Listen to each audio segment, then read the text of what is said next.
Sabah sekarang ini kalau kita tahu Sabah perlu berdikari di atas kaki sendiri. Sampai bila Sabah nak diatur oleh orang lain?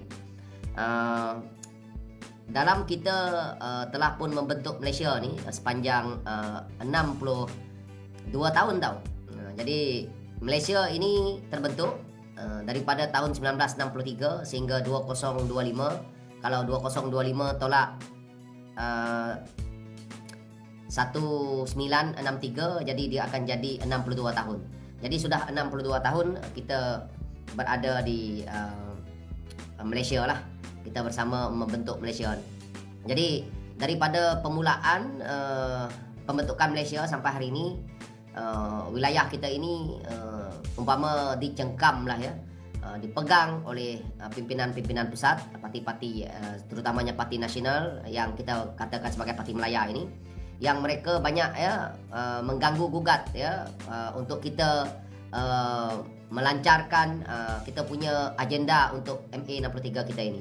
Agenda MA63 Sabah Sarawak ini sebenarnya terbantu disebabkan oleh kepimpinan Melaya, yang mana mereka menggunakan proxy mereka bersekongkol dengan pimpinan wilayah kita. Jadi kalau kita lihat di Sabah sama. Di Sabah kepimpinan-kepimpinan lama yang ada di Sabah ni kebanyakan mereka bermain dengan cara politik lama tau, iaitu old politik.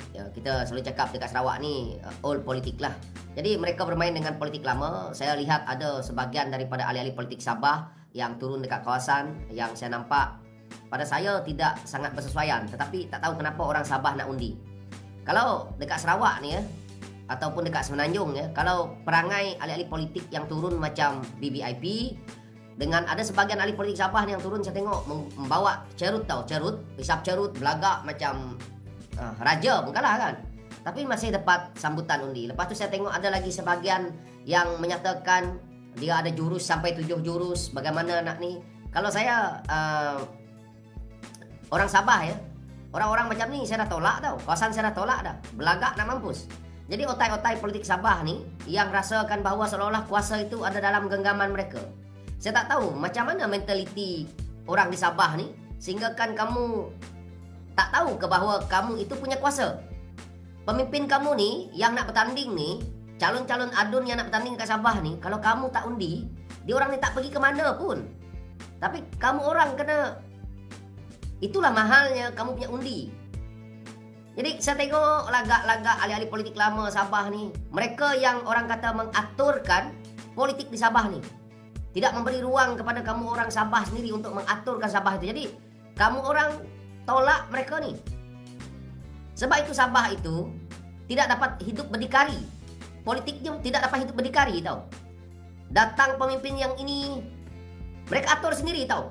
Mengatur, pemimpin-pemimpin politik ini mengatur strategi untuk kepentingan mereka, dan mereka tahu bahawa mereka takkan kalah. Berbeza kami di sini, kami boleh jatuh ke pemimpin itu kalau pemimpin itu sombong tau. Begitu juga Semenanjung. Jadi kalau nak berdikari Sabah ni, kamu orang patut lihat bahawa banyak pemimpin-pemimpin kamu yang sombong, yang angkuh, yang hisap serut. Wah, bukan main lagi macam ini hisap serut. Belagak. Ada lagi yang kata dia yang geng dia yang aturkan sampai 7 jurus lah, 7 lapis lah, bukan 7 jurus, 7 lapis dia kata. Sampai 7 lapis dia punya strategi dia. Kalau saya orang Sabah, orang ni aku tolak awal-awal. 7 lapis kepala bapak dia apa? Yang nak mengundi dia tu rakyat. Kita sudah 62 tahun tau. Kita dalam Malaysia ni sudah 62 tahun. Jadi dalam 62 tahun ni, kita kena ingat bahawa kalau Sarawak 62 tahun, Sarawak dah pun tidak lagi diatur oleh Parti Melaya 10 tahun lah. Masuk lagi tahun depan masih cukup 10 tahun. Penggal pertama PRN ke-12 mereka menang. PRN ke-11 mereka menang. PRN ke-12 mereka menang. Ini nak masuk PRN ke-13, dan kita lihat bahawa perubahan besar itu berlaku apabila kita tidak diatur oleh Parti Melaya. Jadi Sabah perlu mengubahlah landscape politik kamu orang. Cuba sekali untuk orang kata jangan bagi ruang untuk Parti Melaya ni atur kamu. Kalau kita lihat ya, Parti contohnya parti PAS. Parti PAS ni kita tahu kebanyakannya dia berasal daripada pantai timur.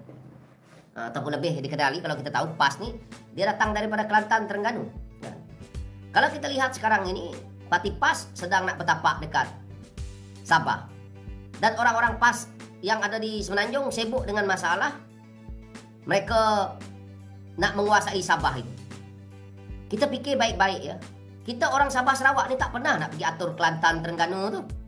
Tak ada kita sibuk nak pergi atur, tak ada kita sibuk pergi hantar wakil kita nak bertanding kat Kelantan, Terengganu tu untuk melawan PAS. Tapi PAS pula sibuk. Sebab tu kalau kita tengok parti-parti Melaya ni mereka lebih sibuk nak mengatur kita punya, sedangkan mereka sendiri punya tempat pun mereka tak atur. Kalau kita tengok PAS di Semenanjung umpamanya, dia kawasan dia ketinggalan jauh. Kita nak suruh PAS mentadbir negara kita ni, tak payahlah. Hari ini dia sibuk berdemo, orang-orang PAS ni sibuk berdemo dekat Motek punya office, kan? Untuk apa? Hari ini isu arak ni dinaikkan cukai, rokok dinaikkan cukai, pergi kepada KKM. Untuk apa? Untuk mereka yang sakit jantung, untuk mereka yang orang kata diabetes. Siapa yang paling banyak sakit jantung dan diabetes ni, kan? Tapi duit daripada hasil kutipan inilah benda-benda haram ni tadi. Rokok, minuman keras yang mereka buat demo. Silap pendemo tu besok kena diabetes. Silap-silap yang buat demo tadi tu, dia tu yang kena sakit jantung nanti. Saya tengok banyak yang gemuk-gemuk dah tu. Jadi jangan kita memikirkan bahawa perkara ini sangat ringan. Saya tak tahulah kalau orang Sabah merasakan perkara ini ringan pada mereka. Siapa pun nak memerintah, sama saja kami hidup susah. Siapa yang nak jadi kerajaan, sama saja kami macam ini. Kalau jiwa kamu orang macam tu, maka 5 tahun lagi macam tu lah kampung kamu. Sebab itu sampai 62 tahun Sabah tu macam tu juga. Sampai 62 tahun pun Sabah tu macam tu juga kan. Jadi kalau rasa nak perubahan ataupun nak melihat satu perubahan lain, perlu berani, perlu ada tindakan yang berani untuk mengubah bahawa kami tidak berdiri di atas kaki parti-parti Melaya ni. Kami mampu menguruskan Sabah kami sendiri. Jadi dah terlalu lama dah terlalu lama kita ni diatur. Sekarang ini kalau saya nak bagi tahu, kalau Sabah itu tidak diaturkan oleh orang Sabah, suatu masa kalau kita tengok mana-mana negara pun akan beralih kepada tenaga baru. Apa maksud tenaga baru ni? Maksudnya tenaga baru ni contohnya macam solar, macam benda-benda macam hidrogen dan sebagainya. Ini antara contoh tau. Jadi satu saat kalau Petronas ataupun minyak kita ni habis ataupun minyak dah tak laku lagi, kalau kita hari ini tidak berdikari di atas kaki kita sendiri, siapa yang akan bantu? Kalau kita lihat ya, wilayah Sabah dan Sarawak ni sangat besar tau. Sabah ni sangat besar. Kalau hari ini kita mempunyai pendapatan yang besar, tetapi kita masih lagi ditipu, kan? Bagaimana kalau suatu masa kalau kita tak ada pendapatan, adakah mereka nak membantu kita? Sedangkan kalau kita tengok hari ini, apa yang berlaku? Negeri-negeri Semenanjung pun, parti-parti nasional ni tak mampu jaga. Umpamanya negeri pimpinan PAS, yang kita tahu agak jauh ketinggalan. Macam Kelantan, Terengganu, Kedah dan sebagainya, ataupun Perlis. Negeri mereka kecil. Ini pun sampai sekarang belum orang kata selesai masalah itu. Ini kan pula Sabah yang waktu itu mereka akan kata, kami peduli apa dengan Sabah? Kita nyerahkan kongsi. Kami bankrupt, kau bankrupt. Jadi kalau hari ini kita tidak keluar daripada kepompong ini, maka satu masa akan keluarlah apa yang saya cakap ini tadi. Dan waktu itu agak terlambat untuk kita nak berdikari. Jadi sementara ada peluang yang ada hari ini, baik peluang yang ada ni untuk Sabah berdikari. Bagaimana Sabah kena berdikari? Dia bermula daripada kuasa politik. Bagaimana kuasa politik itu terbentuk? Ia datangnya daripada adun. Daripada adun ni perlu kamu orang ubah dulu, yaitu adun harus menang parti yang tidak ada bersangkutan dengan kuasa yang ada di Semenanjung. Bagaimana nak mengenal pasti parti ini? Mana parti yang tidak bersama dengan orang kata kerajaan yang terbentuk sebelum ini, yang mana yang tak bersama dengan JRS, mana yang tak bersama dengan Barisan Nasional, mana yang tak bersama dengan Pakatan Harapan, mana yang tak bersama dengan Perikatan Nasional, maka itulah parti yang sepatutnya dipilih oleh orang Sabah. Kerana mereka lah yang akan membuat gabungan dan akhirnya boleh membentuk kerajaan Sabah dan tidak perlu lagi kebergantungan kepada parti-parti Malaya ini tadi. Dan kamu boleh berdikari daripada permulaan ini. Permulaan yang paling baik adalah dalam PRN ke-17 Sabah ini untuk kamu mula berdikari. Apabila parti lokal Sabah berjaya menang dalam peringkat DUN ini, mereka mula membuat kerja, mereka boleh buat plan, mereka boleh orang kata kembali pulihkan perkara-perkara yang selama ini terselindung berkenaan dengan isu penyelewengan, rasuah boleh dibongkar. Kerana di peringkat DUN ini, kena ingat ya, Sabah Sarawak, kena ingat, orang-orang Sabah kena ingat, nak membongkarkan isu penyelewengan, rasuah, salah guna kuasa, sebenarnya kita ada satu kuasa yang besar dalam MA63 itu. Justru itu kita boleh mengawal, orang nak masuk dalam wilayah kita pun kita boleh kawal tau. MA63 ni sangat mahal. Sebab itu, jika sekarang ni MA63 ini telah dicemari oleh parti-parti Malaya ni sebab mereka ada dalam komponen kerajaan negeri Sabah tu. Contoh yang melibatkan isu Zara ni. Macam mana kamu orang Sabah nak selesaikan benda ni dengan segera? Sebab benda ni telah dimanipulasikan dengan undang-undang, dengan kuasa MA63 dan sebagainya. Ini yang paling penting tau. Itu bab yang orang kata melibatkan kerajaan negeri. Apabila kamu orang dah berjaya menang di peringkat kerajaan negeri dan dah berjaya atur negeri, ada satu tugas besar lagi tau yang perlu digalas oleh rakyat Sabah itu sendiri. Yaitu lepas daripada PRN Sabah ini, wakil-wakil rakyat daripada Sabah ini juga jangan juga mewakili parti Malaya. Yaitu ahli parlimen yang akan kamu pilih selepas PRN ini nanti. Selepas PRN Sabah ni, kamu kena bersiap untuk PRU tau. PRU kamu kena memilih pula wakil-wakil daripada parti yang sama, parti lokal kamu. Jadi parti lokal kamu itu akan pergi menyuarakan pandangan-pandangan dia di parlimen. Kalau saya tengok hari ini ada satu calon parlimen bebas daripada Sabah yang suaranya agak bagus. Venon nama dia, Datuk Venon nama dia. Dia ahli parlimen bebas. Dia bersuara dalam parlimen tau. Saya puji dia. Dia seorang ahli parlimen bebas. Dia bercakap untuk Sabah. Dan dia bercakap begitu bebas untuk dia nak memaklumkan kepada parlimen, kepada Dewan Parlimen berkenaan dengan masalah Sabah ni. Tetapi saya tak nampak orang PKR. Ahli parlimen PKR tak ada bunyi dalam parlimen. Ahli parlimen DAP tak berbunyi dalam parlimen. Maksud saya PKR Sabah tak berbunyi dalam parlimen. PKR DAP Sabah tak berbunyi dalam parlimen. Dan yang berbunyi dalam parlimen ni, saya nampak, maaf cakap lah, ahli parlimen warisan, itulah, lepas tu ahli parlimen daripada bebas ini tadi, daripada Sabah. Jadi ini penting tau. Jadi bila kamu orang duduk di peringkat DUN ini tadi, kamu kuat, ahli parlimen kamu kuat, kerajaan ataupun parti-parti Malaya ni yang menjadi kerajaan di pusat tidak dapat bully tau. Tidak dapat bully kamu orang. Sekarang ini kamu tengoklah apa yang dah berlaku ni dekat Sabah ni. Tak ada ahli parlimen PKR daripada Sabah ada bunyi, tak ada. Ahli parlimen daripada DAP Sabah tak bunyi. Saya rasa UMNO Sabah pun tak bunyi. Jadi perkara ini. Jadi bila kamu dah boleh bentuk nanti, mereka boleh bersuara tau.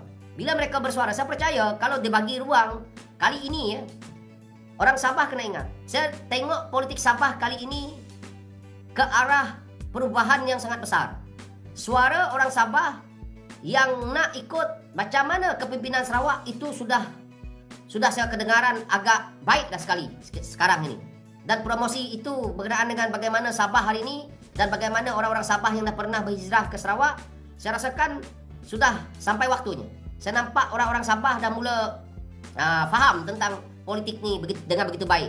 Jadi saya nampak juga bahawa kali ini peluang untuk parti-parti lokal ini berjaya. Cuma satu dua kesilapan, orang kata calon-calon yang tidak berapa tepat, itu perlu dilihat lah. Masih ada masa untuk mereka tukar-tukar calon yang tidak mempunyai kualiti ataupun tidak disukai oleh rakyat dekat kawasan. Masih ada masa. Jadi itu yang saya nampak lah dekat Sabah ni. Sebab dah terlalu lama tau, 62 tahun. 62 tahun tau, bukan waktu yang singkat. Jadi kalau kita tunggu dan tunggu, akhirnya tak akan orang kata kamu buang masa, kamu 5 tahun lagi. Kita dah bagi ruang banyak parti tau. Dekat Sabah ni dah macam-macam kerajaan dah terbentuk. Dah macam-macam orang lah jadi bertukar ganti. Orang-orang yang sama bertukar ganti jadi CM dia. Tapi kali ini kau orang bagi satu ruang baru kepada parti lokal kamu, pio-pio lokal, supaya kita nak lihat. Macam kita nak lihat lah, kita nak lihat Anwar Ibrahim jadi Perdana Menteri kan. Hari ini seluruh rakyat Malaysia, satu dunia dah lihat Anwar Ibrahim jadi Perdana Menteri. Sama lah. Kali ini rakyat Sabah patut menonton bagaimana pula parti gabungan lokal kamu orang membentuk kerajaan. Jadi kamu akan ada sejarah dia. Kalau dia tak baik, lepas ini kamu orang ada sejarah aja. Dulu kami dah bagi kamu ruang 5 tahun. Macam tai kamu mentadbir. Tapi kalau kali ini dia orang boleh buat baik dan boleh membuat kesejahteraan kepada Sabah, maka siapa yang untung? Orang Sabah. Tapi kalau kamu tak pernah bagi ruang, itulah isu katak ni pula. Saya tak tahu pelaksanaan RUU Anti Lopak Parti di DUN Sabah ini sudah terlaksana belum? Saya belum tanya juga kepada rakan-rakan saya yang jadi adun dekat Sabah, yang hubungi saya kan. Saya belum tanya lagi mereka. Saya tak tahu sama ada dah pun di orang kata diluluskan, sudah pun dipakai untuk Sabah, saya tak tahu. Tapi kalau RUU Anti Lopak Parti ini berlaku di Sabah, memang baguslah. Sebab apa? RUU Anti Lopak Parti ini kalau dia buat, contohnya di Sarawak RUU Anti Lopak Parti ini diguna pakai tau. Diluluskan dalam DUN Sarawak. Sebab itu ada parti yang mana parti PSB. Parti PSB, mereka keseluruhan parti melompat. Itu boleh sebab dia en blok. Jadi dia lompat masuk dalam GPS dan akhirnya dia tutup parti PSB mereka masuk kepada parti PDP, parti Tiong. Jadi akhirnya adun-adun mereka ini satu parti, semua mereka bukan melompat lah, ini dipanggil en blok. Dia berbuat masuk dalam tu. Jadi dekat Sabah pun kalau isu katak ini, saya rasa selepas ini kalau memang ada RUU Anti Lopak Parti itu diluluskan di DUN kamu, dan orang-orang ni tak boleh melompat.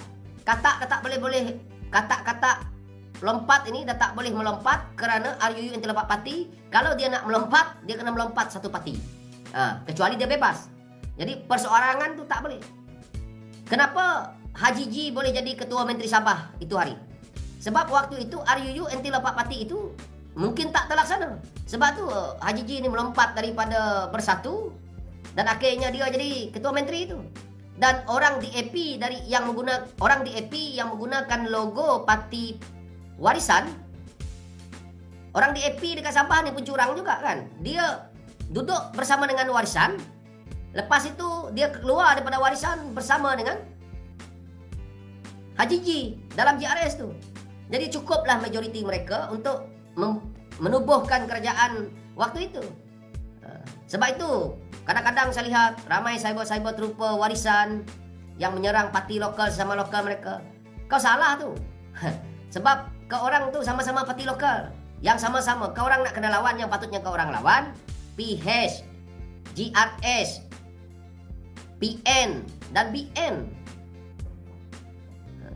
Kerusi Warisan ni banyak tau waktu tu.